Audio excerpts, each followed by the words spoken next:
Grilled liempo, dinner time! O diba, hindi nagpatalo si Reese, minukbang niya na kaagad. Kaya kayo mga bi, huwag niyo lang papanoodin to ng madaling araw, tsak gugutumin kayo. Watch this mga bi!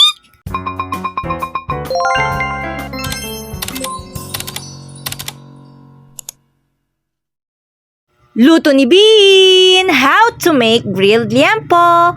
First, combine soy sauce, garlic, salt, black pepper, ketchup, lemon, and sugar. Marinate the pork belly for at least 3 hours. Mix well, just like this. Take note mga bi, naghugas siya ng kamay dyan.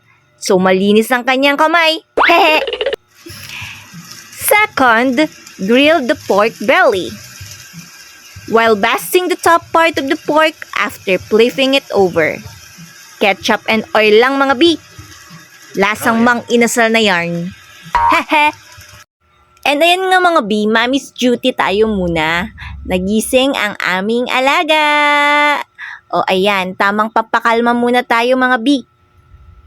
Habang nagbabantay na rin sa mga makukulit na babies. And nag-medyo na nga kami mga bi. And tamang pa-cheer-cheer lang kami mga bi sa aming daddy. Serve, share, and enjoy. Let's eat mga bi.